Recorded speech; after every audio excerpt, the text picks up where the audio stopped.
ভগবানের কেমন পরীক্ষা দেখো, এমনি এমনি নয়।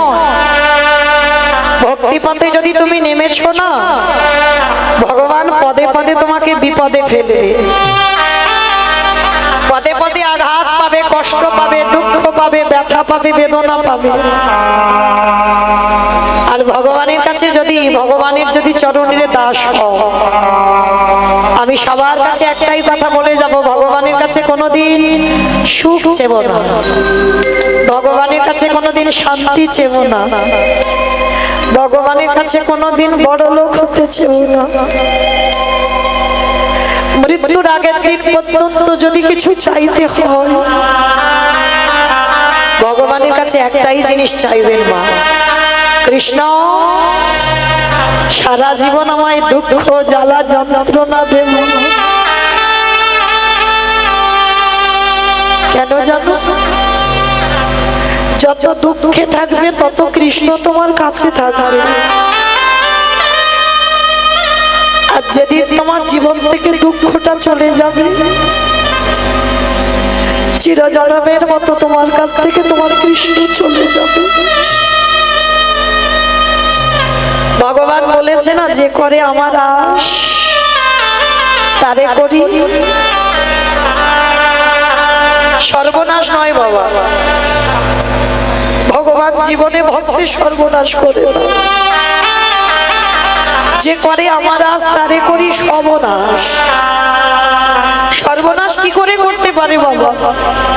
ভগবান বলেছে না, ভক্ত আমার মাতা পিতা, ভক্ত আমার গুরু, ভক্ত আমার রেখেছে নাম বাচ্চা কল্পতরু। ভক্ত যেদিন সেবা দেয় সেদিন সেবা পায়, ভক্ত যেদিন না দেয় সেবা উপবাসী যায়। আমি যে ভক্তে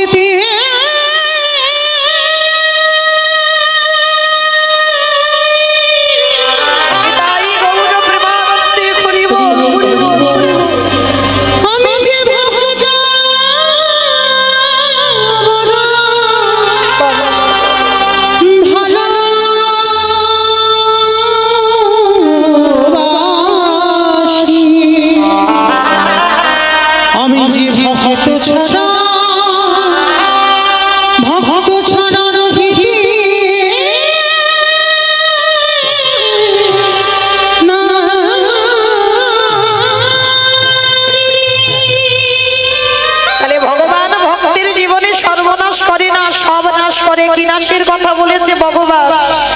আত্মীয় পরিজন বন্ধু বান্ধব জায়গা জমি গাড়ি বাড়ি যত সম্পত্তি ভগবান একে একে নাশ করে নেয়। তারপরেও যদি তুমি আমার গোবিন্দ চরণ না ছাড়ো, তারপরে ভগবান বললেন আমি হয়ে যাই সেই দাসে অনুদাস। আমরা গ্রামাঞ্চলের মায়েরা যদি আমাদের একটা সন্তান মারা যায়, আমরা গ্রামাঞ্চলে কি বলি, মা সে নারী নাকি কোনো শুভ কাজে লাগে না। কি মায়েরা বলেন তো? সে নারীর নাকি মুখ দেখে কোথাও গেলে নাকি আমাদের যাত্রা অশুভ হয়, ওই নারীর হাতের দান নাকি শুদ্ধ নয়। আমরা বলি বাবা, কিন্তু এইগুলো শাস্ত্র বিধান দেয়নি, এগুলো আমাদের বিধান, আমাদের মন করা কথা। তাহলে যে নারীর প্রথম সন্তান মারা যায় তার মুখ দেখলে যদি যাত্রা অশুভ হয়, তাহলে চৈতন্য মহাপ্রভুর মা সচিমা তো প্রথম 8টা মেয়ে হারালো। তাহলে আপনারা আমরা কি বলবো বাবা? সকালবেলা উঠে যদি ক্যালেন্ডারে নিমায়ের মাকে দর্শন করা হয়, তাহলে আমাদের দিনটা খারাপ যাবে? যাবে না। তাহলে বলো কেন যে কোন নারীর প্রথম সন্তান মারা গেলে তার মুখ দেখে কোথাও গেলে যাত্রা শুরু হয়, শুভ কাজে লাগে না? এগুলো আমাদের কথা বাবা, এগুলো কোনোদিন শাস্ত্রে বিধান দেয়নি। কারণ একটাই কথা মনে রাখবে, সে তার কর্মভোগ করছে, তার জন্য এই নয় যে তাকে তুমি দেখলে বাবা ওটা তোমার যাত্রা শুভ হবে। সে তার কর্মের শাস্তি পাচ্ছে, যেমন কর্ম করবে বাবা তেমন তো ফল পাবে। তাহলে এর জন্য এই বিধান নয় মা। তাহলে এই যে চৈতন্য মহাপ্রভুর মা সচিমায়ের 10-10টা ছেলে মেয়ে গেল কি করে? মনে রাখতে হবে বাবা, কাঁদালে কাঁদিতে হয় এ কথাটা মিথ্যা নয়। এই যে কথাটা বাবা, তাহলে আমরা জানবো ভগবানের মা কি এমন অন্যায় করেছিল, কি এমন পাপ করেছিল, যার জন্য বাবা 10-10টা ছেলে মেয়ে চলে গেল। ওই যে বললাম বাবা, কাঁদালে কাঁদিতে হয়, এ কথাটা মিথ্যা নয়। তুমি যদি কাউকে জীবনে কষ্ট না দাও, তুমি তো জীবনে কষ্ট পাবে না। তুমি যদি কাউকে জীবনে দুঃখ না দাও, তুমি তো জীবনে দুঃখ পাবে না। তুমি যদি কাউকে জ্বালা যন্ত্রণা না দাও, তুমি তো জীবনে জ্বালা যন্ত্রণা পাবে না। তাহলে তোমার কর্মফলের শাস্তি পেতে হবে বাবা। মহাভারতে গান্ধারী 100টা পুত্র কুরুক্ষেত্রের মাঠে প্রাণ হারালো, এমনি এমনি নয় কি বাবা। গান্ধারী কি এমনি এমনি সন্তানগুলো হারিয়েছিল? যে গান্ধারীর পাপের ভরা পূর্ণ হয়ে গেল মা, ভালো করে চেয়ে দেখেন, সেই 108 জনম আগে, 108 জনম আগে গান্ধারী যে অপরাধ করেছিল, সেই অপরাধ 108 জনম পরে আসছে।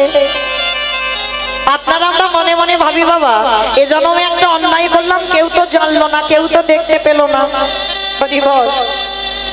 সবার চোখে ধুলো দিতে পারবে, কিন্তু যে ছেলেটা মন্দিরে বাঁশি বাজাচ্ছে পারবে গো? শুধু আসলে খাতা কলমে লিখে বাবা সময় মতো ঘরে পৌঁছে দেবে।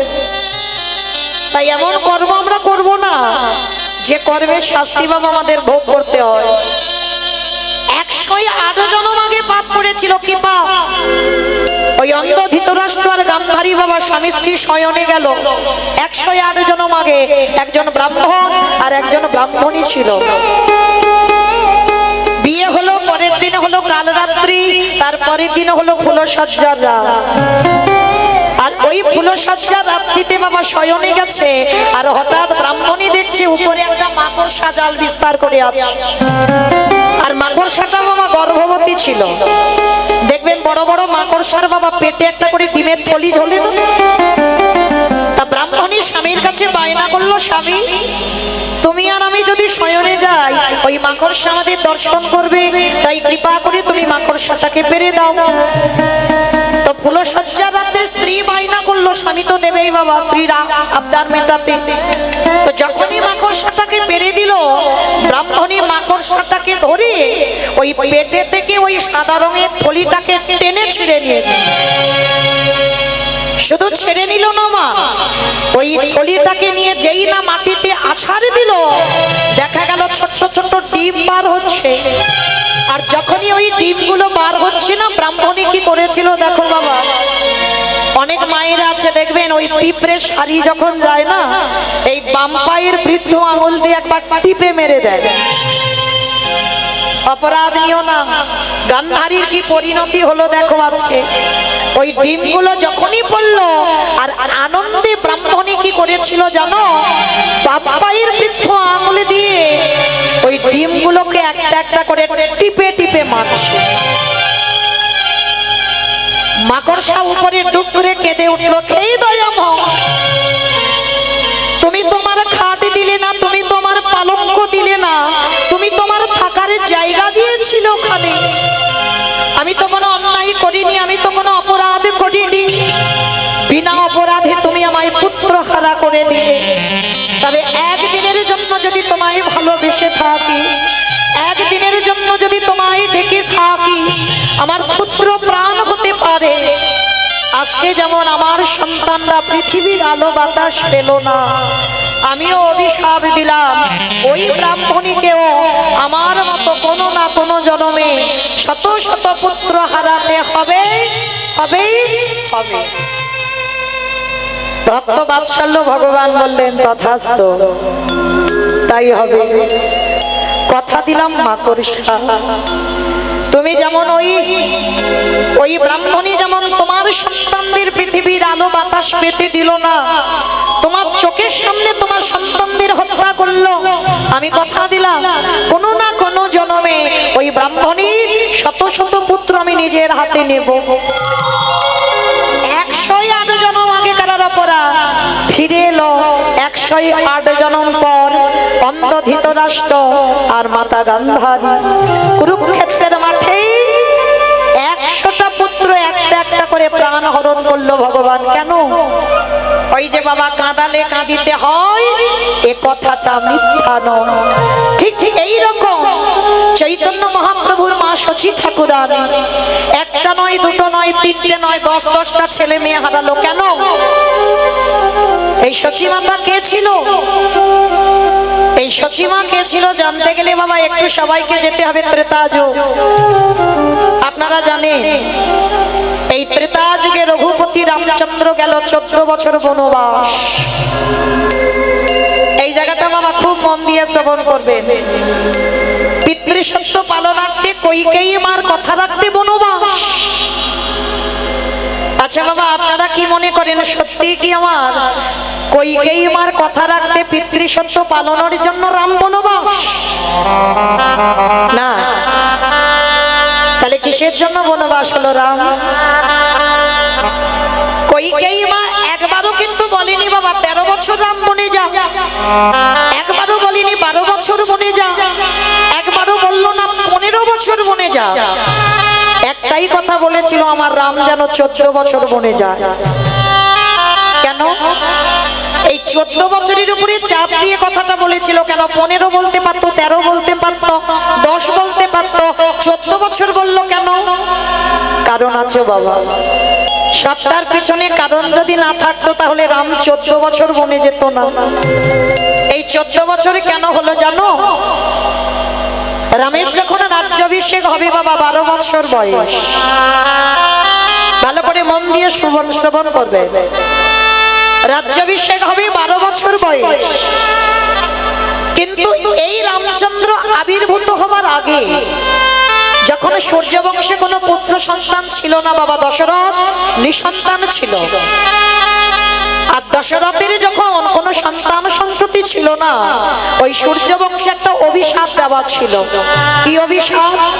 না, এই সূর্যবংশে যদি কোনো পুত্র 25 বছরের আগে রাজ সিংহাসন পায় তৎক্ষণাৎ নাকি তার অপঘাতে মৃত্যু হবে।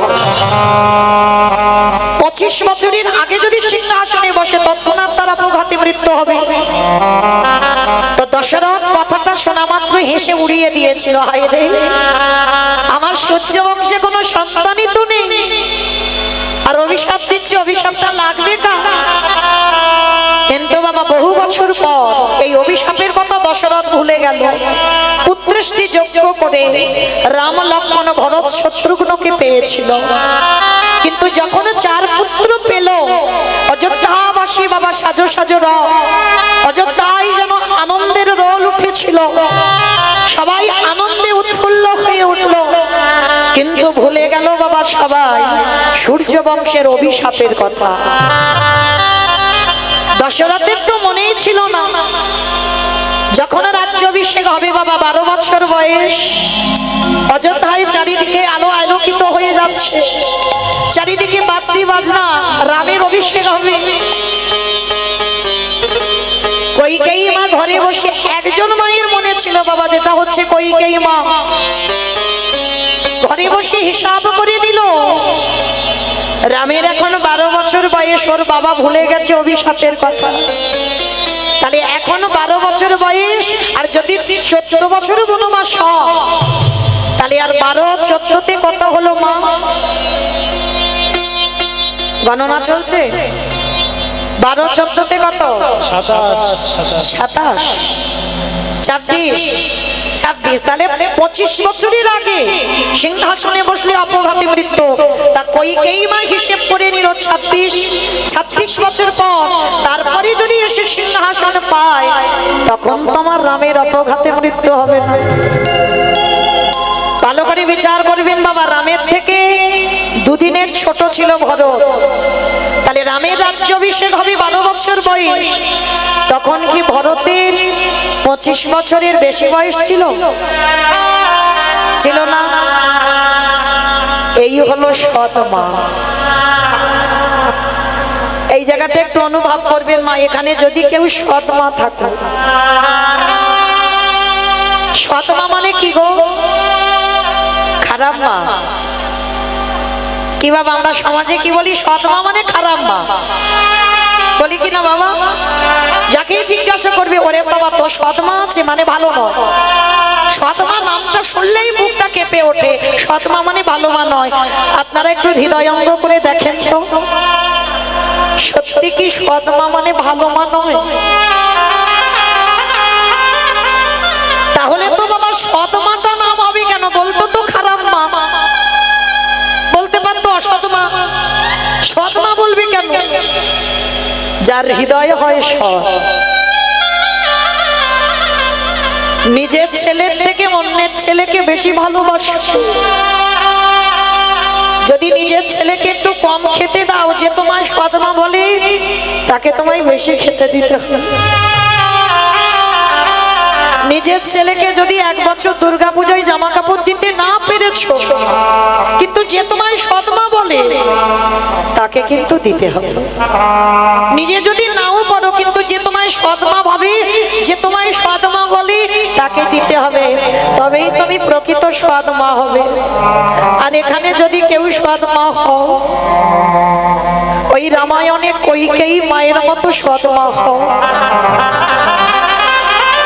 কইকেয়ী মা বুঝে নিল, মরণ যদি হয় আমার ভরতের মরণ হোক, আমার রাম যেন ভালো থাকে,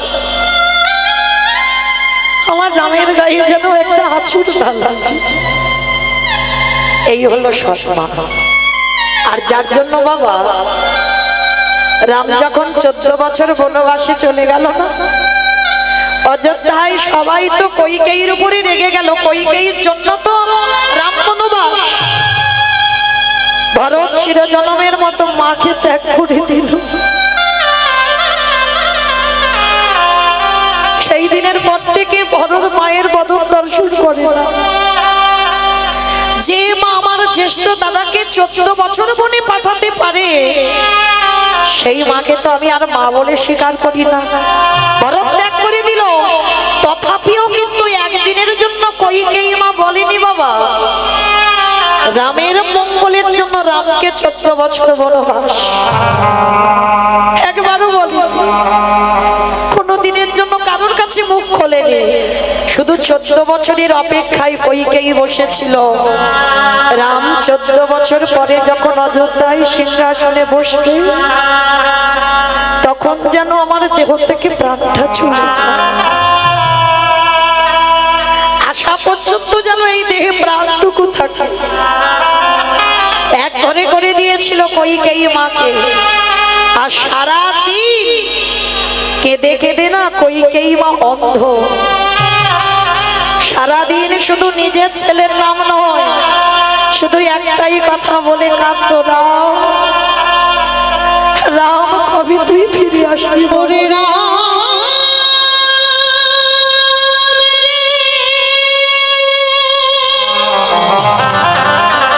কতদিন হয়ে গেল তোর বধূর দর্শন দেখা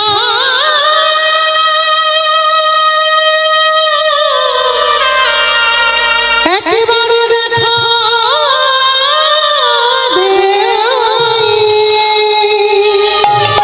আমি কোথায় গেলে তোকে পাবো বল বাবা? ওরে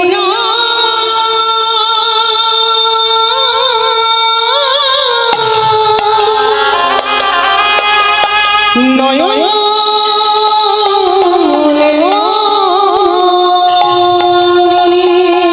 14 বছরের পরে যখন রাম অযোধ্যায় ফিরিল, দরজায় দাঁড়িয়ে চিৎকার করে শুধু ডাক দিয়েছিল, মা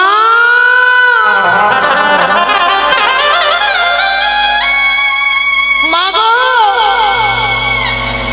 যেই না মা বলে ডেকেছে, রামের মা কৌশল্যা ছুটে এসেছে। রাম, এই তো বাবা, আমি তোর মা এসেছি, বল বাবা কি হয়েছে? না মা, আমি তো তোমারই ডাকছি না। সুমিত্রা মা ছুটে এসেছে। বাবা রাম, আমি এই তো এসেছি,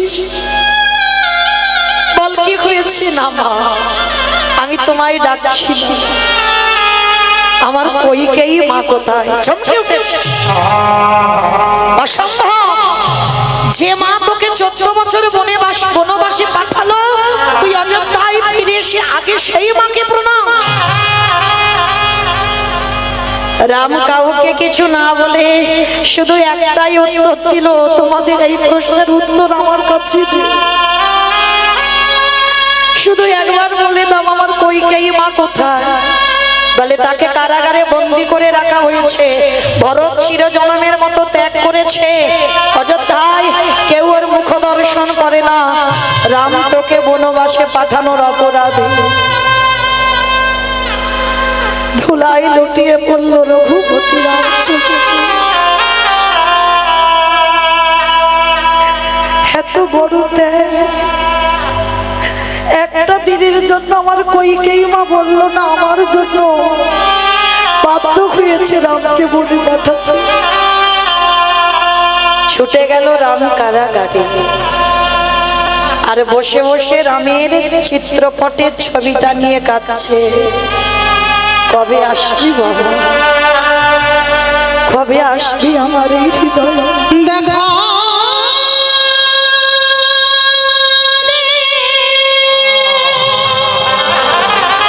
একবার দেখে দিও।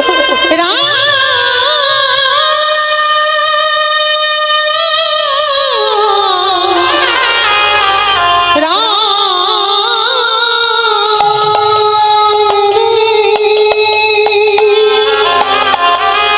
আমার দেহ থেকে প্রাণটা যাবে।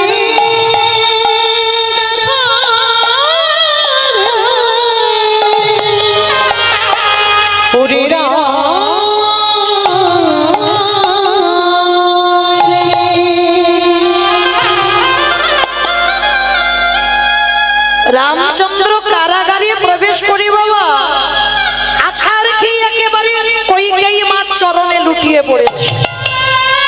আর যেই না ভগবানের মাথাটা কইকেয়ী মার চরণে, ও মায়েরা পরশমণি পাথরের নাম শুনেছো? লোহাতে ঠেকালে বাবা লোহা সোনা হয়ে গেছে।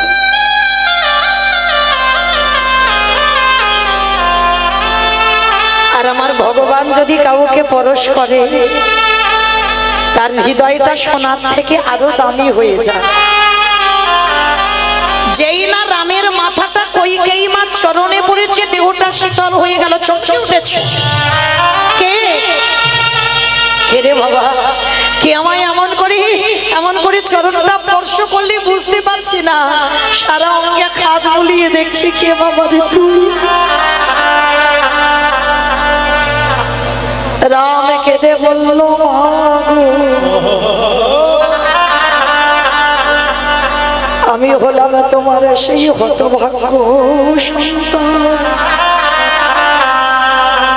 যে সন্তানের জন্য আজ ভরত তোমায় ত্যাগ করল, যে রামের জন্য তুমি গোটা ত্রিভুবনে খারাপ হয়ে গেলে। এই জগতের জীবে সবাই তোমাকে কেউ ভালোবাসে না, সবাই জেনে গেল কইকেয়ী মা খারাপ মা। ওই কইকেয়ী মায়ের জন্য রাম গেল বনবাস। কে রে বাবা, আমি তোমার রাম। রাম এসেছিস, সর্বজ্ঞ হাত বুলিয়ে হৃদয়ে টেনে তুলে দিয়েছি। খোকা এবার আমি মরেও শান্তি হব। এতদিন আমি এই দিনের অপেক্ষায় ছিলাম, কবে তুই আমার হৃদয়ে আসবি। মা তোমার এত ত্যাগ, বলো তুমি আমার কাছে কি চাও? ওই কইকেয়ী মাকে দে বলল খোকা রে, এই জন্মে আমি তোর সদ মা হলাম। কথা দে বাবা, যদি একান্তই আমায় কিছু দিতে চাস, এর পরের জন্মে আমার গর্ভে ওরে আমার পুত্র রূপে কোলে বসবি। আমি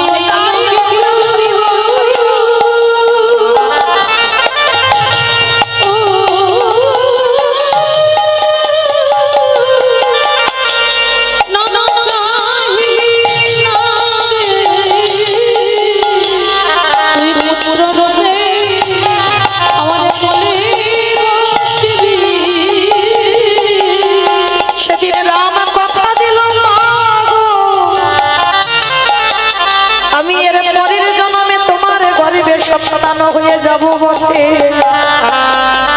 কিন্তু মা, আমার মা কৌশল্যা কিন্তু একটা কথা দেওয়া আছে, যেদিন তুমি আমাকে বনবাসে পাঠাইছিলে সেদিন আমার মা কৌশল্যা আমার কাছ থেকে চেয়ে নিল, রাম রে, এর পরের জন্মে তুই কইকেই মারে গর্ভে আসবি বটে, কিন্তু কোনদিন মাতৃদুগ্ধ পান করবি না।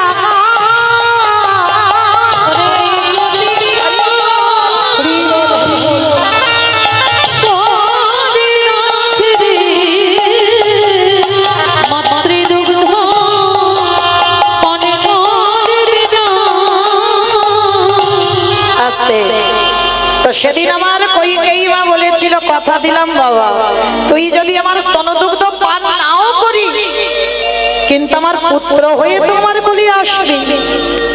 তাহলে সেই কইকেই মা বাবাকে হলো পরের জন্মে দেবকী মা, তাহলে করে মিলিয়ে নেবেন বাবা পর পর। ওই দেবকী মা হলো বটে ওই কংসের কারাগারে, ওই দেবকী মায়ের প্রথম ছোট ছোট পুত্র হলো, কংস মামার হাতে প্রাণ হারালো, সপ্তম গর্ভে এলো আমার বলরাম, বসুদেবের প্রথম পত্নী রোহিণীর গর্ভে চালনা হলো, অষ্টম গর্ভে এলো কৃষ্ণচন্দ্র, ওই ভাদ্র কৃষ্ণাষ্টমী তিথিতে বাবা বসুদেব মাথায় করে নন্দালয়ে রেখে এলো। বাবা হিসেব গুলো ঠিক করে রাখবেন, প্রথম জন্মে দেখেন 8টা পুত্র সন্তান কেউ কোলে রইল না, কি বাবা আছে কি নেই? তাহলে সেই দেবকী হয়ে 8টা সন্তান হারালো, আর ওই দেবকী দ্বিতীয়বারে জন্মটা কোথায় হলো? ওই জগন্নাথ ধাম পুরী ধাম লীলাচল, ওই মন্দির প্রতিষ্ঠা যিনি করেছিলেন ইন্দ্রদম্ন রাজা, যার স্ত্রী যার নাম হলো বাবা গুন্ডিচা মা। আর গুন্ডিচার একটা নয়, দুটো নয়, তিনটে নয়, কটা? 18টা পুত্র সন্তান হলো। আর ওই 18টা পুত্র সন্তান এখন হয়ে আছে কোথায়? 18 নালা। যারা যাবেন জগন্নাথজিকে দর্শনে, জগন্নাথজিকে দর্শন করবার আগে বাবা দুটো বস্তু আগে দেখতে হয়, তবে জগন্নাথ দেখার ফল হয়। একটা হচ্ছে 18 নালা, আর আরেকটা হচ্ছে বাবা জগন্নাথের সামনে আছে গরুর ধ্বস্তম্ভ। আজও আছে বাবা মহাপ্রভুর পরশ করা, কারণ প্রতিদিন ওই গম্ভীরা থেকে মহাপ্রভু মানে সচল ভগবান অচল ভগবানকে দেখতে আসতো, আর ওই গরুর স্তম্ভেতে ঠিক এমনি করে হাত দিয়ে মহাপ্রভু তো একেবারে আজানুলম্বিত ভুজ, লম্বা লম্বা হাত, বিশাল লম্বা মানুষ, তো হাত দুটো ঠিক এমনি করে দিয়ে আড়াল দিয়ে আমার শ্রী জগন্নাথকে দর্শন করতো। আজও আছে বাবা গরুর স্তম্ভে জগন্নাথের যখন দেখতো আমার মহাপ্রভু হাতের সেই চিহ্ন। তাহলে আজকে লক্ষ্য করে দেখেন বাবা, সেই যে জগন্নাথ ধামের 18 নালা, এই 18টা ছেলের রক্তেতে হলো 18 নালা। গুন্ডিচা মায়ের 18টা ছেলে বাবা, একটা একটা করে বলি দিয়েছে ইন্দ্রদম্ন রাজা নিজের হাতে, আর বলি দিয়ে 18টা ছেলের মাথাটা 18টা ডিমের উপরে দিয়েছে। আচ্ছা বাবা, এখানে আপনাদের একটা মনে একটা ভয় আসছে না? যিনি জগন্নাথ, যিনি জগতের না, আজকে তিনি কিনা 18টা ছেলেকে বলি দিতে বললো, এটা কি রকম? এমনি এমনি নয় মা, সব জিনিসের পিছনে বাবা কারণ থাকবে। এমনি এমনি কি 18টা ছেলে বলি হলো? তাহলে বলি হলো কেন? এখন যে আমরা যাই বাবা, প্রত্যেকটা ভক্ত আমরা 18 নালার উপর দিয়েই যাই। যারা টুরিস্ট বাসে যাই, ওই 18 নালার উপর দিয়ে যেতে হবে বাবা। আর ওই 18 নালাটা একটা ছোট্ট একটা নদী ছিল, ছোট্ট নদী। এখন রথযাত্রায় গিয়ে দেখবেন 3টে রথ, তখনকার দিনে বাবা 6খানা রথ ছিল, মানে নদীর ওপারে 3খানা রথ ছিল, আর নদী পার হয়ে এসে এদিকে 3খানা রথ ছিল। তা আজকের এই যে ইন্দ্রদম্ন রাজা, রাজা তো সিদ্ধান্ত নিল যে একটা কাজ করা হোক। কি কাজ? না, এই নদীর উপরে যদি একটা সেতু বানাতে পারতাম, তাহলে বাবা আমার ভক্তদের যাতায়াতের অসুবিধে হতো না। তা তার জন্য সিদ্ধান্ত নিয়েছিল যে একটা সেতু নির্মাণ করা হোক। রাজা তো সর্বদা ধর্মকে আশ্রয় করে থাকে, জগতের মঙ্গলের জন্য সেতু নির্মাণ করবে, সমাজের মঙ্গলের জন্য। তাই বা সেতু নির্মাণের কাজ চলছে বাবা। যতবার একটা একটা করে বিম তৈরি হয়, সকালবেলা বিম তৈরি করে আসে, রাত্রেবেলা গিয়ে দেখে না বাবা বিম ভেঙে নদীর সঙ্গে মিশে গেছে। কিছুতেই বিমান তৈরি করা যাচ্ছে না। জগন্নাথের কাছে গিয়ে কাঁদলো, হে জগন্নাথ তুমি আদেশ দাও, কি আমার এমন অপরাধ, কি এমন ভুল হচ্ছে যে আমি সেতু নির্মাণের কাজ করতে পারছি না। দৈববাণী করলো, ইন্দ্রদম্ন ওই সেতু নির্মাণে তখনই হবে, একটা কাজ করতে হবে, যদি তুমি ওই সেতুর উপরে যদি নরবলি দিতে পারো, মানে একটা একটা বিমের মাথাতে বাবা একটা একটা নরবলি দিতে হবে, তারপরে ওই বিমগুলো থাকবে, না হলে থাকবে না। এখনো আছে বাবা, বহু বহু ব্রিজ করতে গেলে এখনো বাবা নরবলি দিতে হয়। আপনারা অবশ্যই করে জানেন, আমার থেকে আপনারা জ্ঞানী মানুষ, এটা নিয়ম, নরবলি দিতে হয়। ইন্দ্রদম্ন রাজা চমকে উঠল, যতগুলো বিম তৈরি হবে ততগুলো নরবলি, ততগুলো মাথা, বলে হ্যাঁ। ইন্দ্রদম্ন রাজা ভাবলো, জগন্নাথ আমি কার মার বুক থেকে ছেলে আনবো আর কার মারকে কাঁদিয়ে তার ছেলেকে বলি দিয়ে ওই বিমের মাথাতে দেব, দরকার নেই, আমার নিজেরই তো 18টা ছেলে আছে। হরি বল। তাহলে আমার নিজেরই যখন 18টা ছেলে আছে, আমি অন্যের কোল খালি করব কেন? এ জায়গায়ও বাবা প্রশ্ন রয়ে যায়, জগন্নাথ এত বড় ভুল করতে পারে? এত বড় কথা যে নিজ পুত্রকে বলি দিতে বলছে, এটা কেন দিল, কেন বললো? কারণ গুন্ডিচা মা সন্তান চেয়েছিল বাবা, কিন্তু এমন সন্তান চাইনি যে সকাল হলে কান পাতা দায় হবে। কি বাবা, অনেক অনেক ছেলে আছে না যাদের জন্য কান পাতা দায় হয়ে যায় সমাজে, তা সেই রকম 18টা ছেলে ছিল। ইন্দ্রদম্ন রাজার গুন্ডিচা কেঁদেছিল, হে জগন্নাথ আমার 18টা ছেলের মুক্তির পথ তুমি করে দিও। এটাই হলো বাবা সেই মুক্তির পথ। মনে করো মৃত্যু মানেই তো সে মুক্তি পেয়ে গেল বাবা, হ্যাঁ? আর ভগবান যেভাবে আজকে মৃত্যুটা দেবে অবশ্যম্ভাবী বাবা মুক্তি। 18টা ছেলে কেউ ভক্তি পথে ছিল না বাবা, কেউ ধার্মিক ছিল না, নেশাগ্রস্ত, মাতাল, যুবা খেলে, নারী সঙ্গ, অধার্মিক। গুন্ডিচা সব সময় কাঁদতো, তার জন্য জগন্নাথের এই লীলা আছে। এইবার একটা একটা করে বাবা 17টা ছেলেকে বলি দিয়েছে ইন্দ্রদম্ন রাজা নিজের হাতে। 17টা ছেলেকে বলি দিয়ে 17টা বিমের উপরে দিয়েছে, আর একটা বিম তৈরি হবে, মানে একটা ছেলে বেঁচে আছে, কোলের ছেলে। গুন্ডিচা মায়া মা ওই কোলের ছেলেটাকে জড়াইয়ে ধরে বলল, স্বামী গো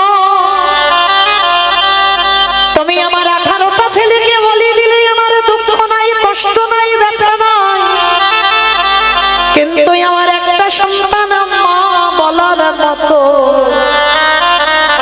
তুমি আমার কোলে রেখে দিও। অসম্ভব। এই গুন্ডিচা বউ ছিল না মা, স্ত্রী ছিল না, সহধর্মিণী ছিল।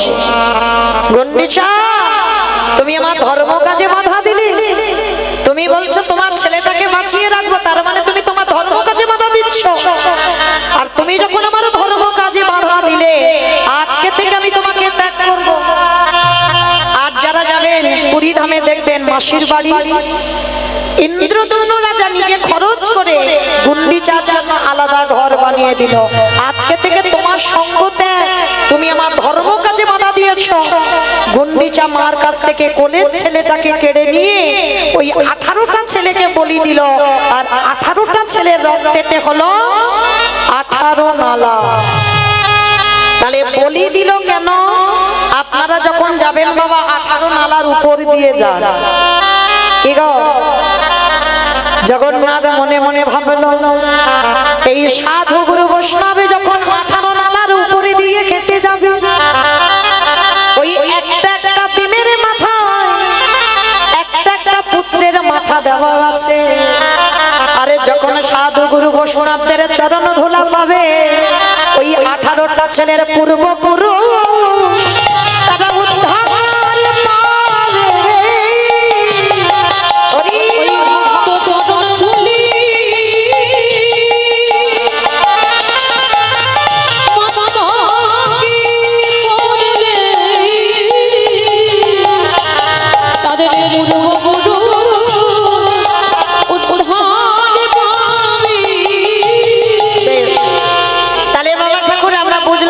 প্রথম জন্মে দেবকী হয়ে 18টা গেল, আর দ্বিতীয় জন্মে হরি বল প্রথম জন্মে 8টা গেল, আর দ্বিতীয় জন্মে 18টা গেল।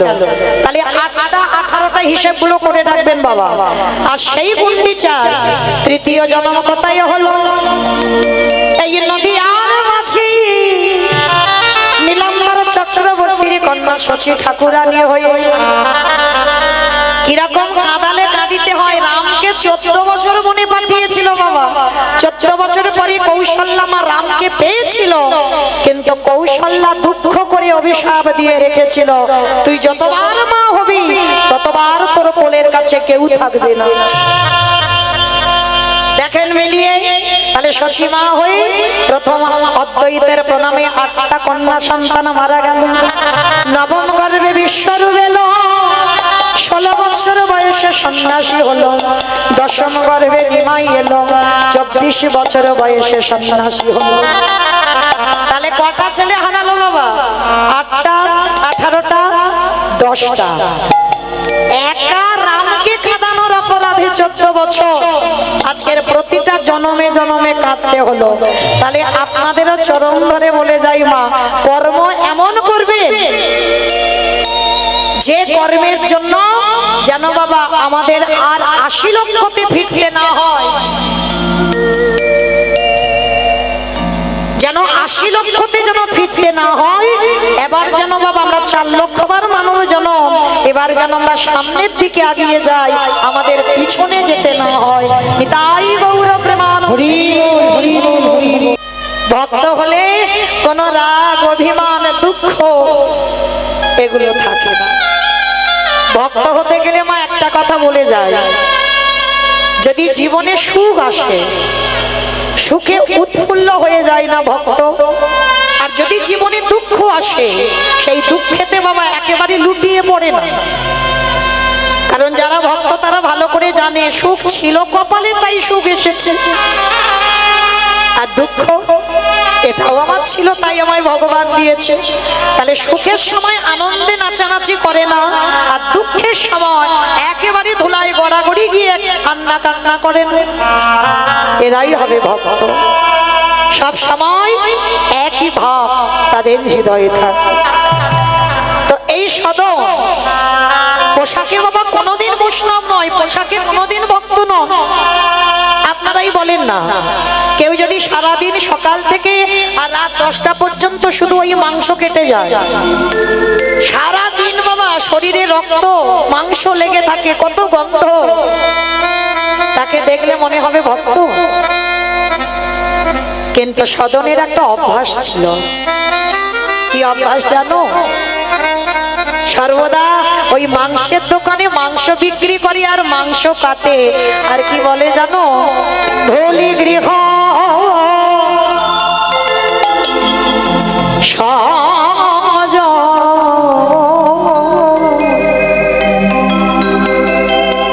এই গানের ভাষাগুলো একটু মন দিয়ে শুনবেন বাবা। সবে সপেছি তো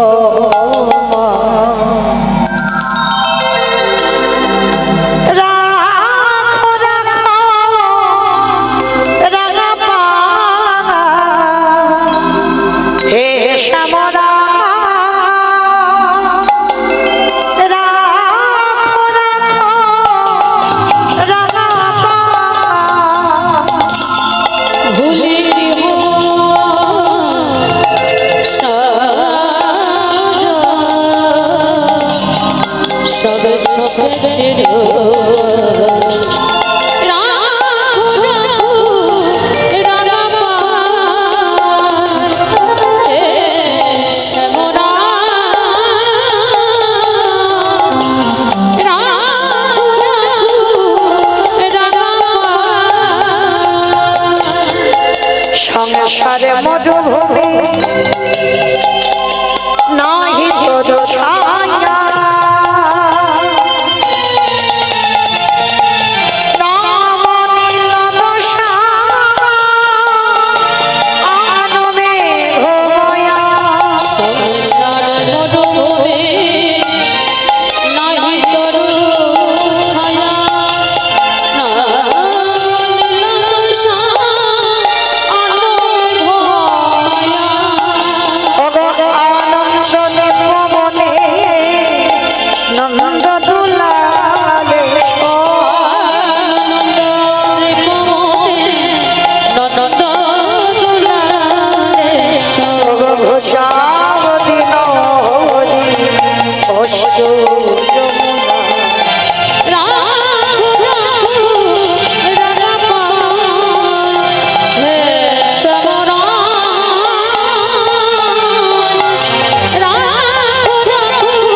সকালবেলা মাংসের দোকানে চলে যায়, মাংস কাটে, মাংস বিক্রি করে।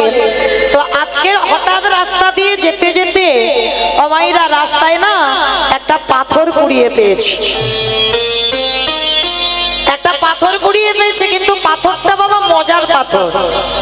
কিরকম মজার পাথর না, এই পাথরটা যদি মাংসের দোকানে কেউ 1 কিলো মাংস কিনতে আসে বাবা, পাথরটা 1 কিলো ওজন হয়ে যায়।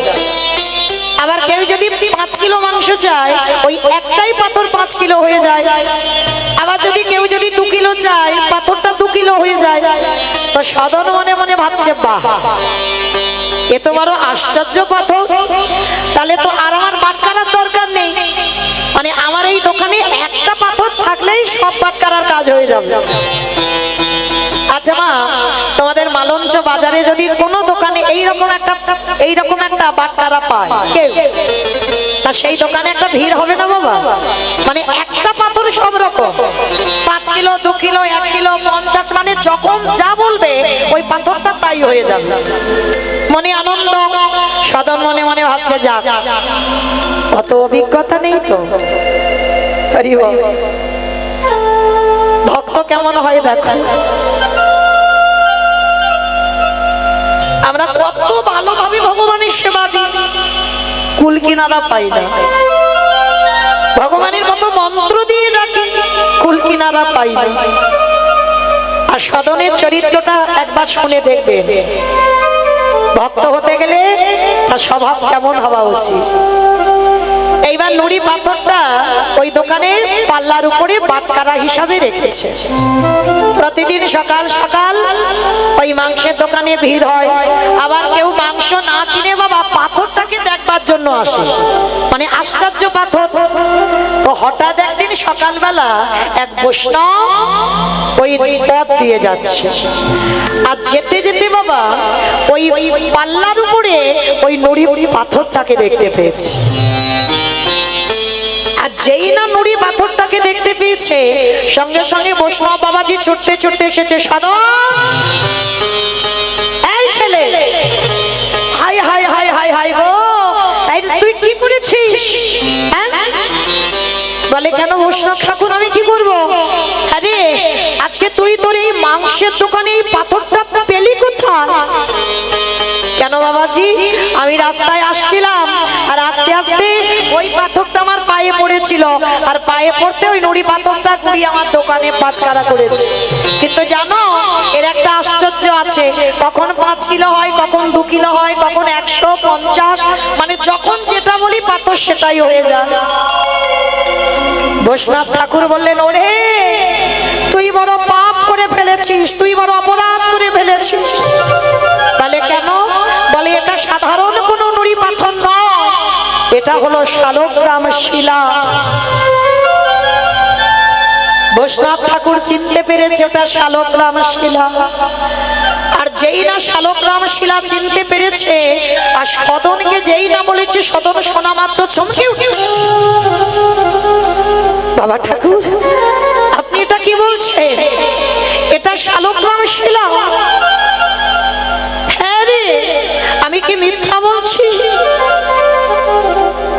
মায়েরা, ভগবান চিনবে কি করে আর ভক্ত চিনবে কি করে? ভক্ত পোশাকে নয়, ভক্ত চিনতে গেলে ভক্তের নয়নের দিকে তাকাতে হবে বাবা।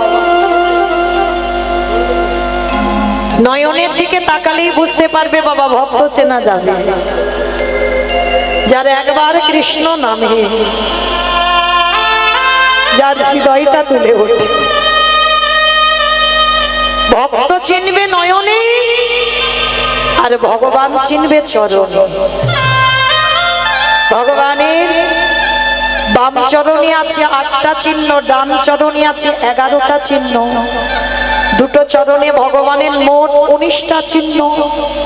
তাহলে ভক্ত চিনতে গেলে চরণ, ভগবান চিনতে গেলে চরণ, আর ভক্ত চিনতে গেলে নয়ন। মনে রাখবেন বাবা।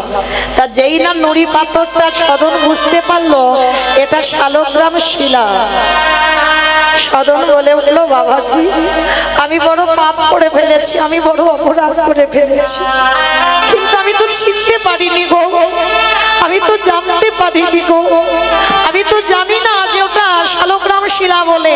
নাও আজকে থেকে বাবা এই পাথর আমার দরকার নেই, নাও তুমি এই পাথরটা নিয়ে তোমার মন্দিরে গিয়ে তুমি ওর সেবা পূজা করো।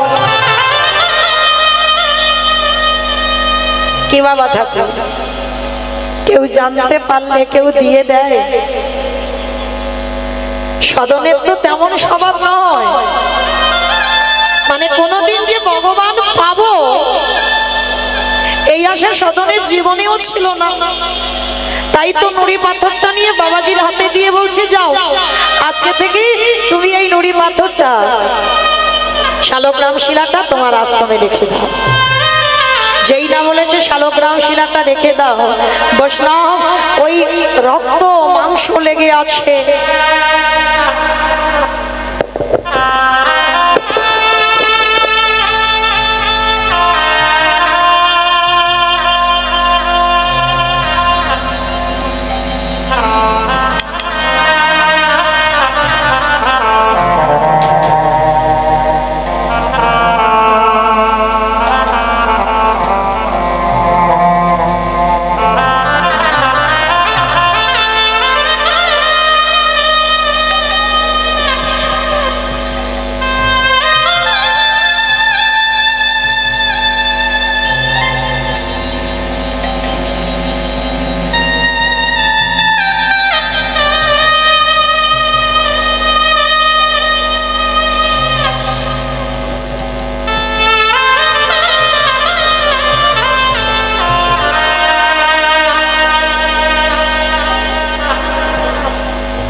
রাধে।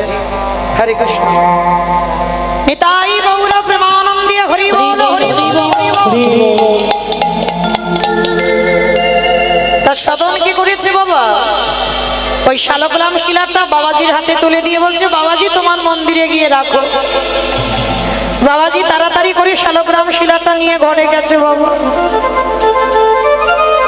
পঞ্চামৃত দিয়ে অভিষেক করিয়েছে শালগ্রাম শিলা। বাজার থেকে কত বাজার করে এনেছে, নিজের হাতে রন্ধন করেছে, দুপুরবেলা ভোগ লাগাবে। নিজে সিংহাসন কিনে এনেছে, সিংহাসনে শালগ্রাম শিলাকে বসাবে। সারাদিন ওই পাথরটা সেবা করতেই ব্যস্ত। রাতের অন্ধকারে বাবাজি শয়ন দিয়েছে শালগ্রাম শিলাকে। আর যখন শয়ন দিয়ে বাবাজি ঘরে গিয়ে ঘুমাচ্ছে, ওই শালগ্রাম শিলা নারায়ণ দৈববাণী করলো, বৈষ্ণব বৈষ্ণব, কে বলেছিল তোমায় এত ভালো করতে? কে বলেছিল এত ভালো করতে? আমি আমি তো দিব্যি ছিলাম সদনের মাংসের দোকানে। আমি তো তোমাকে বলিনি ওর মাংসের দোকান থেকে এনে আমাকে পঞ্চামৃত দিয়ে অভিষেক করে আমাকে মন্দিরে প্রতিষ্ঠা করো, আমি কি বলেছি? আমি বলিনি তো। আমি সদনের কাছেই ভালো ছিলাম, তাই সকাল হবার আগে যদি আমার ভক্ত সদনের কাছে দিয়ে না আসিস, আমি কিন্তু রাত্রিবেলা এখান থেকে চলে যাব। না না প্রভু না, এটা কি বলছো? সদন একজন কসাই, সারাদিন ওর গায়ে রক্ত মাংস লেগে থাকে, আর তোমাকে জানো ওই মাংস হাত দিয়ে ধরে, রক্ত হাত দিয়ে ধরে। ওরে ওটাই তোমার সুখ। তাহলে প্রভু কি করে ওখানে তুমি সুখে থাকো বলে জানিস? যখন ওই পাল্লার উপরে একদিকে সদন আমাকে রাখে আর একদিকে মাংস চাপায়, আর যখন আমাকে ওই পাল্লার উপরে দেয় আর পাল্লাটা একটু দোলনার মতো দোল খায়, আর সদন গুনগুন করে গান গায়, ওইটা যে আমার বড় শুনতে ভালো লাগে। আর ওইটা শুনবার জন্য আমি সদনের মাংসের দোকানেই বসে থাকি। চমকে উঠলো বাবাজি, এটা কি বলছো প্রভু? আস্তে আস্তে আস্তে আস্তে ঝগড়া পড়ে পড়ো আস্তে। বাবাজি বলে উঠলো, ধন্য ধন্য দয়াময়, তোমাকে এত যত্ন করেও আমি তোমাকে এখানে বেঁধে রাখতে পারলাম না। আজকে তুমি সদনের ওই কষাই ওই মাংসের দোকানে থাকতে চাও? ঠিক আছে, তুমি যখন বলছো আমি কথা দিলাম, আমি কথা দিলাম, সকাল হতে হতে আমি তোমাকে সদনের ওই মাংসের দোকানে রেখে আসবো। ভক্ত বাৎসল্য ভগবান দৈব বাণী করে চলে গেলেন। সকাল না হতে হতে ওই বৈষ্ণব ঠাকুর শালগ্রাম শিলাটা নামাবলী দিয়ে জড়িয়ে নিয়েছে। নামাবলী জড়িয়ে নিয়ে ততক্ষণে মাংসের দোকান খুলে দিয়েছে। আর যখনই মাংসের দোকান খুলে দিয়েছে, ওই বাবাজি শালগ্রাম শিলাটা বুকে ধরেই সদনের দোকানে এসে সদনের চরণে লুটিয়ে পড়েছে। তাই গৌর প্রেমানন্দে হরিব সদনের চরণে লুটিয়ে পড়ে বললেন, ধন্য সদন তুই ধন্য, কারণ এত যত্ন করে আমি আমার ভগবানকে ধরে রাখতে পারলাম না। এত আদর যত্ন করে এত ভালো ভালো নিজের হাতে খাবার খাইয়ে আমি ধরে রাখতে পারলাম না। আর আজকে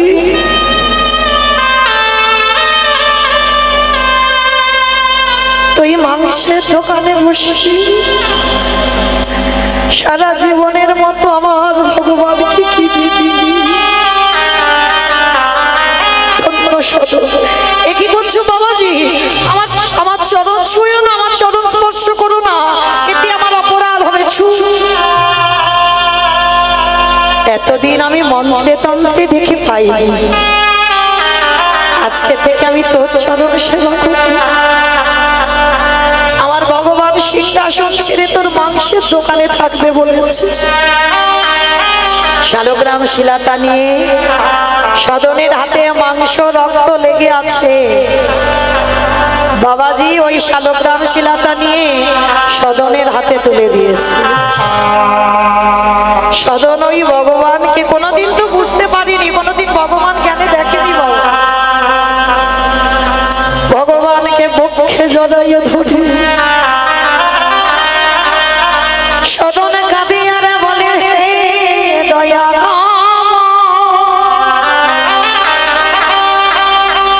আমি জীবনে কোনোদিন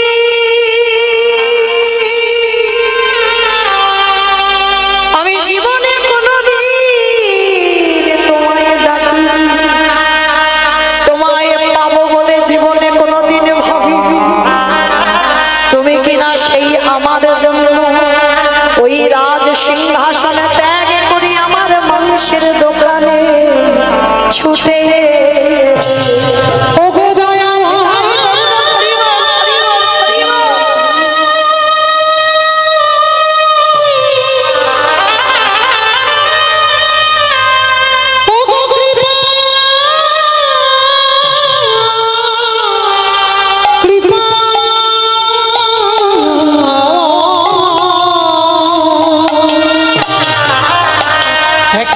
কৃপা করো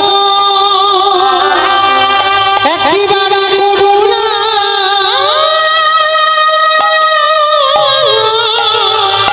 করো। তবে শোনো দয়াময়, আজকে তুমি যদি আমার জন্য রাজ সিংহাসনে ত্যাগ করে তুমি যদি আমার মাংসের দোকানে আসতে পারো, আমিও কথা দিলাম আজকে থেকে আমি এই মাংসের ব্যবসা বন্ধ করে দেব। আজকে থেকে আমি কথা দিলাম, আজ থেকে আমি প্রতিজ্ঞা করব, তুমি যদি আমার জন্য সিংহাসন ত্যাগ করে আসতে পারো, আমিও কথা দিলাম আজকে থেকে আমার এই পূর্বপুরুষের ব্যবসা, এই মাংসের ব্যবসা আমি আর করব না। শালগ্রাম শিলাটাকে বুকে নিয়ে কাঁদে আর বলে, হে দয়াময়, জীবনে কোনোদিন তোমায় চিনি না, সেই যদি কৃপা করে ভালো দিলি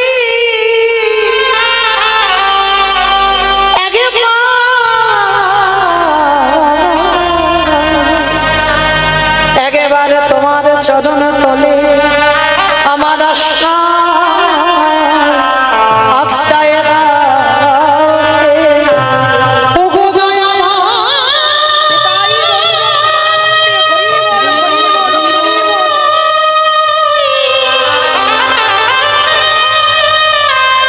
ওগো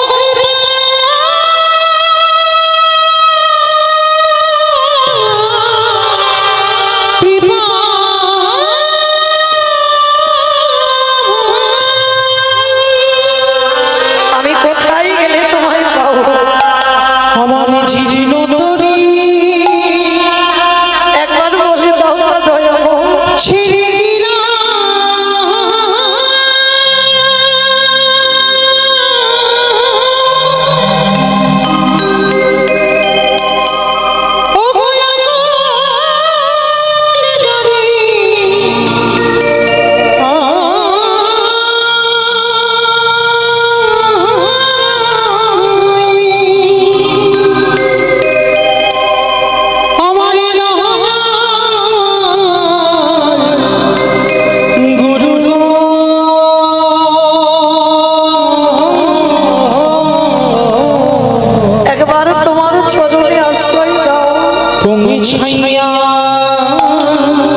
আজকে সেই সদন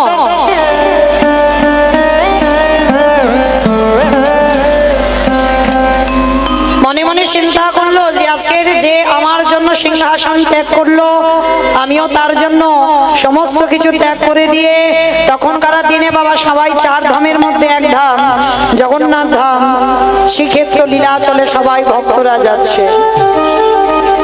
উত্তরপ্রদেশ থেকে ভক্তরা সবাই পাগলের মতো আসছে বাবা জগন্নাথ ধামে প্রভু জগন্নাথকে দেখবার জন্য।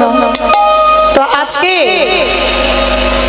সদন মনে মনে ভাবলো প্রভু আমিও যাব, আমি তো জানি না তোমাকে দেখতে কেমন। এখনকার দিনে বাবা যেমন জগন্নাথের ছবি দেখা যায়, মোবাইলেও পাওয়া যায়, তখনকার সময় জগন্নাথের ছবি বলতে নেই বাবা, কোনোদিন দেখেনি সদন যে জগন্নাথ দেখতে কেমন। তো আজকে ওই শালগ্রাম শিলাটা নিয়ে চিরজনমের মতো সদন সংসার ত্যাগ করে নিজের পূর্বপুরুষের ব্যবসা ত্যাগ করে জগন্নাথ দর্শনের জন্য ছুটে যাচ্ছে। দল বেঁধে ভক্তরা বৈষ্ণব মণ্ডলী সবাই যাচ্ছে পুরী ধাম, আর তাদের সঙ্গে দলে ভিড়ে গেছে সদন। কিন্তু সদন কসাই সবাই তো চেনে, নাম ডাক আছে ওদের দোকানে, পূর্বপুরুষের দোকান বলে কথা। তো এইবার সবাই দেখা মাত্র সদনকে বলে বলেন, এই ছেলে, এই তুই সেই কসাই না? সবে সত্য সত্য তুই এই মস্তক মুন্ডন করে গলায় তুলসীর মালা পরে তুই আমাদের সঙ্গে ভিড়েছিস? হ্যাঁ, তুই একজন পাপী মানুষ, আর তোকে যদি আমরা কেউ ছুঁয়েও দিই আমাদের অপরাধ হয়ে যাবে, আমাদের সাধন ভজন সব নষ্ট হয়ে যাবে। আর তোকে বলে রাখলাম তুই কোনোদিন আমাদের সঙ্গে যাবি না। সবাই দূর দূর করছে সদনকে। সদন নিজে নিজে অনুতপ্ত হলো, সত্যি তো আমি তো বড় পাপী গো, সারাদিন কত প্রাণ হত্যা করেছি, সারাদিন আমার মতো পাপী আর কেউ আছে বলে মনে হয়? আমার মতো পাপী আর কেউ? সদন কি করেছে বাবা, যে মেন রাস্তা হয় বাবা ওই রাস্তার পাশে দেখবেন একটা বাগান আগান ছোট ঝোপঝাড় থাকে না, রাস্তার পাশে তো ঝোপঝাড় থাকে বাবা। সদন ওই মেন রাস্তা দিয়ে যাচ্ছে না, ওই কাটার ঝোপ আছে ওই জঙ্গলের পথ দিয়ে হেঁটে হেঁটে যাচ্ছে। কারণ সদন তো জানে না জগন্নাথ মন্দির কত দূর আর কোথায়, ওদেরকে দেখে দেখে যাবে, তাই ওদের সঙ্গে যাচ্ছে না যাতে সদনের ছায়া না পড়ে। তার জন্য সদন ওদের সোজাসুজি উল্টো পথ ধরেছে। আর ওই যে কাঁটা ঝোপ, পায়ে জুতো নাই,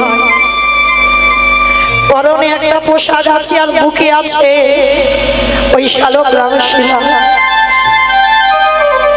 চরণে কত কণ্টক বিধিগ্ন হয়েছে জগন্নাথ। যত কষ্ট হোক, যত দুঃখ হোক, যত ব্যথা বেদনা হোক, আমি আসছি তোমার কাছে, আমি আসছি, আমাকে দেখতেই হবে। তোমাকে দেখতে কেমন, তোমার চরণ পাবার জন্য সবাই কাঁদে, আর তুমি নিজে আমার কাছে ধরা দিয়েছো। আমি তোমার কাছে আমি তোমাকে ধরিনি, তুমি আমার কাছে এসেছো, তাহলে আমি কিন্তু তোমার কাছে যাব। ওই কাঁটা ঝোপে যেতে যেতে সন্ধ্যা হয়ে গেল। আর যখনই সন্ধ্যা হয়ে গেল বাবা, এক পুকুর পাড়ে সদন বসে আছে। আজকে সদনকে কেমন ঘষে নিচ্ছে দেখো। এমনি এমনি ভগবান ধরা দেয়নি, কিন্তু ধরা দিয়েও ভগবান কেমন শাস্তিটা দেবে দেখো। পুকুর পাড়ে বসে আছে, সন্ধ্যা হয়ে আসছে। পুকুরের অপর দিকে এক নবসদ্য বিবাহিতা কন্যা কলসিটা কাকে নিয়ে জল আনতে এসেছে, খুব রূপবতী। পরবর্তী শ্রী দেবনারায়ণ পাল ও তার সম্প্রদায় তৈরি থাকার জন্য বলা হচ্ছে, মন্দিরে চলে আসার জন্য বলা হচ্ছে, মন্দিরে। আর খুব রূপবতী, আর সেই রূপবতী ওই সদনকে দেখে বাবা ভালো লাগলো। আর সদনকে দেখে যখনই ভালো লেগে গেল না, সঙ্গে সঙ্গে সদন কি করেছে দেখো। সদন একটা সাদা পোশাক আছে, মস্তক মুন্ডন, ভেবেছে বাবাজি মানুষ। তো সেই নবসদ্য বিবাহিতা কন্যাটা বলে উঠলো, শোনো ও বাবাজি, সন্ধ্যা হয়ে এসেছে, আর এরকম পুকুর পাড়ে বসে থাকতে সারা রাত্রিটা আমার বাড়িতে কাটাবে। ওই নবসদ্য বিবাহিতা কন্যাটার হৃদয়ে বাবা কাম লালসা জাগরিত হলো, সদনকে দর্শন করে ইচ্ছা জাগলো একটা রাত ওই পুরুষটাকে যেন আমি আমার করে পাই। কিন্তু সদন বুঝতে পারলো না বাবা, সোজা সরল ছেলে তো, ওই সরলতা নিয়ে ওই নারীর ঘরে প্রবেশ করলো। আর নারীর ঘরে প্রবেশ করতে রাতের অন্ধকারে যে ঘরে শয়নে গেছে সদন, আর শয়নে যেতেই বাবা রাতের অন্ধকারে ওই নারী এসে সদনকে প্রস্তাব দিল, বাবাজি, ও বাবাজি, তোমাকে আমি এমনি এমনি এখানে আশ্রয় দিইনি, আজকের এই রাত্রিবেলা তুমি আমাকে গ্রহণ করো। আর যেই না বললো গ্রহণ করো, সঙ্গে সঙ্গে সদন চমকে উঠলো, না না, অসম্ভব, আমি যে আপনাকে মা বলে সম্বোধন করেছি, আর আমি যদি মা বলে সম্বোধন করি, অসম্ভব, আমি কোনো মতেই আমি আপনাকে গ্রহণ করতে পারি না। আর তাছাড়া আপনি বিবাহিত, আপনার স্বামী আছে। ওই নারী মনে মনে ভাবলো, তাহলে স্বামী আছে বলেই তো সমস্যা, স্বামীটা যদি না থাকে তাহলে তো কোনো সমস্যাই থাকবে না। বাবা, এখনকার সমাজ যেমন তখনও ছিল সমাজ, তখনের থেকে এখন বেশি কঠিন। ওই নারী মনে মনে ভাবলো, স্বামী আছে বলে ওই পুরুষ আমাকে গ্রহণ করতে পারছে না, তাহলে যদি স্বামীটা যদি চিরজনমের মতো বাবা ওকে বিদায় দিই, তাহলে তো আর আমাকে গ্রহণ করতে অসুবিধা হবে না। স্বামী রাতের অন্ধকারে ঘুমিয়ে আছে, ওই নারী গিয়ে কি করেছে জানো, ধারালো চকচকে অস্ত্রটা দিয়ে ওই ঘুমন্ত স্বামী ঘুমিয়ে আছে, আর নিজের হাতে ওই অস্ত্রটা দিয়ে স্বামীর মস্তকটা ছেদন করে দিল। আর যেই না স্বামীর মস্তকটা ছেদন করে দিয়ে সেই অস্ত্রটা রক্ত মাখানো অবস্থায় ওই নারী এনে দেখাচ্ছে, এই নাও বাবাজি, সমস্যা ছিল না যে আমার স্বামী ছিল বলে আপনি আমাকে গ্রহণ করতে পারবেন না, তাহলে স্বামীকে নিজের হাতে হত্যা করেছি, এবার আমাকে তো গ্রহণ করতে অসুবিধা হবে না। চমকে উঠল সদন, হে জগন্নাথ, এটা তুমি আমার কোন বিপদে ফেলে দিলে গো, আমি তো তোমার কাছে এটা চাইনি কোনোদিন, তুমি না চাইতে এটা কি করলি আমার সঙ্গে, কিন্তু অসম্ভব, আমি দিতে পারি না। কিন্তু বাবা সেই নারীকে গ্রহণ করলো না বলে প্রতিজ্ঞা করলো, সকাল হলে সবাইকে ডেকে ডেকে বলবো, তুমি আমাকে বাবার লালসায় তুমি নিজের হাতেই আমার স্বামীকে হত্যা করেছো। মিথ্যা বদনাম সদনের কাঁধে চাপিয়ে দিল। সকালবেলা সবাইকে ডেকে এক জায়গা করলো, বাবা, এই নারীরা রাখলে রাখতে পারে, মারলে মারতে পারে, দেখেন কি করলো সদনের সঙ্গে। সকালবেলা বলল, শোনো, আজকে এই পুরুষ আমাকে গ্রহণ করবার জন্য রাতের অন্ধকারে আমার ঘরে থাকতে চাইলো, থাকতে দিলাম, আর নিজের হাতেই আমার স্বামীকে হত্যা করলো। গ্রামের লোকজনেরা বিচার দিল, এই ও যে হাতে ওর স্বামীকে হত্যা করেছে, তাহলে ওকে দণ্ড দিতে হবে। সদন বলে উঠল, দণ্ড দাও, তাতে অসুবিধা নাই, কিন্তু মৃত্যু দণ্ড দিও না, কারণ মরার আগে আমি একবার জগন্নাথকে দেখতে চাই। বলে, তাহলে একটা কাজ করো, ওর দুটো হাত কেটে নাও। হাত বাহির করে দিল, কেটে দিল সদনের দুটো হাত।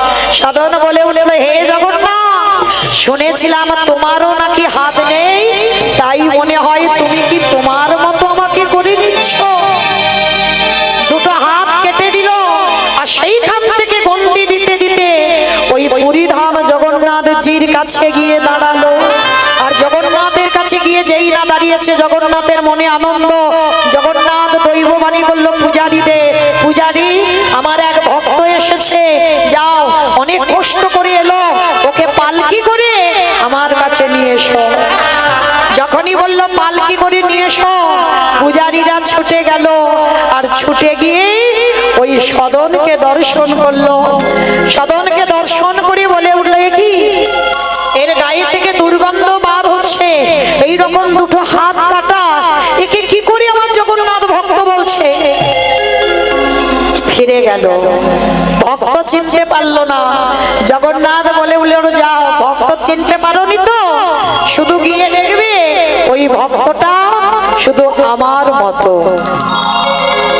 জগন্নাথের যেমন হাত নেই, সদনেরও হাত নেই, আর ওই জগন্নাথ বলে কাঁদতে কাঁদতে জগন্নাথের মতো রূপ হয়ে গেল।